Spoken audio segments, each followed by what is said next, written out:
Hey, welcome! So today we're going to talk about something you probably didn't think about when you got that awesome lip or tongue ring. I'm not talking about the price of the piercing itself, but its long-term cost to your teeth. Yeah, we're going to get into the science of why that cool metal jewelry might be secretly racking up a huge dental bill. All right, let's just cut to the chase with a really direct question.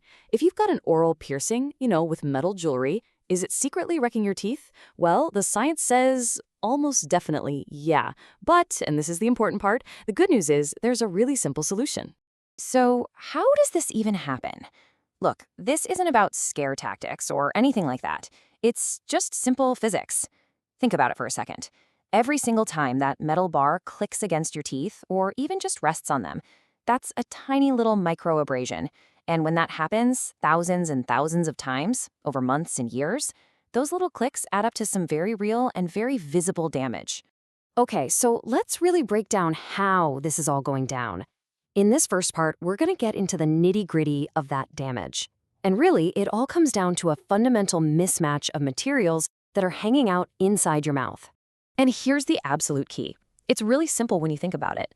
It's like taking a hard rock and grinding it against a softer one. Your tooth enamel? It's amazingly tough stuff, for sure. But the metals used in most piercings, things like surgical steel or titanium, they're actually harder. And it's a basic rule of physics, right? When a harder thing repeatedly bumps into a softer thing, the softer thing always loses that battle. So this whole hardness problem leads to two main kinds of damage. The first is enamel erosion. That's literally the protective outer layer of your teeth getting worn away. But the second one, and this is often way more serious, is gum recession. You know, when the jewelry, maybe the flat disc on the back of a lip stud, just constantly rests against your gums, it causes that tissue to actually pull back and away from the tooth. And listen, this is the part that you really need to hear. If you chip your enamel a little bit, your dentist can probably fix it with a filling, no big deal. But your gum tissue, it doesn't grow back. It's just gone. Once it recedes, the only way to get it back is through surgery, like a painful gum graft. So when we're talking about gum recession, prevention isn't just the best plan, it's really the only plan. Okay, so that's the theory. But what about the proof? Let's look at the hard evidence now. In this next part, we're going to dive into the actual clinical data, the numbers that show just how big of a deal this really is. This chart right here just shows it all so clearly. This is the Mohs scale, which is just a way to measure how hard different materials are. And if you look, tooth enamel is right around a 5. Pretty tough. But then look at surgical steel. It's about a 5.5. And implant-grade titanium, that's even harder, at a 6. So both of the most common metals for piercings are, without a doubt, going to wear down your enamel over time. Whoa! Now just let this number sink in for a second. Clinical studies, we're talking real dental surveys here, show that up to 50% of people with long-term tongue piercings have some kind of gum recession. 50%! This isn't some rare freak side effect. It's a super common outcome. And it doesn't stop there, not by a long shot.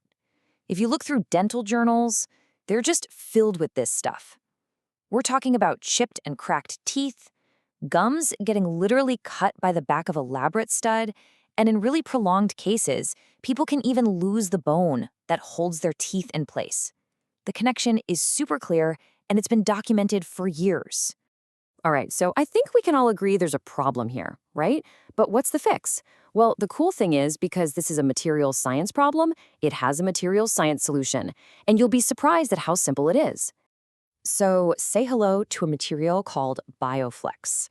It's a type of medical-grade polymer. For the nerds out there, it's a polypropylene random copolymer. The whole reason this stuff was developed was to be safe to wear inside your body for a long time, but also to be totally different from metal in one crucial way: how hard it is. Okay, let's go back to that hardness scale. But now, let's add BioFlex into the mix.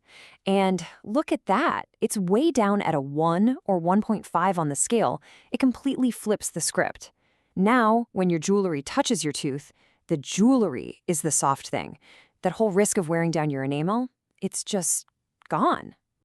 So the advantages here are pretty obvious, right? First off, it's softer than your enamel. That's the whole point.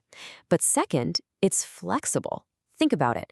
A stiff metal bar smacks into your tooth, and all that force goes right into the tooth. But a flexible BioFlex bar, it actually absorbs some of that impact, kind of like a shock absorber. And finally, this stuff is certified biocompatible for implant use, so you know it's totally safe to have in your body for the long haul. Okay, so right now you might be thinking, this sounds amazing, but what do I do with the piercing I already have?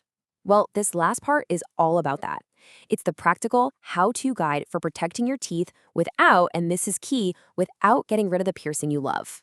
This is probably the #1 question people ask, and the answer couldn't be simpler. Yes, absolutely. You don't need a new piercing, you don't have to let your old one close up. All you're doing is swapping out the material of the bar. That's it. And the process itself? Super, super simple. Step 1, go see a professional piercer. Seriously, don't try to guess your size online. They'll measure you up for the right gauge and length so it fits perfectly. And then, step 3 is just they swap out that old metal bar for a new BioFlex one.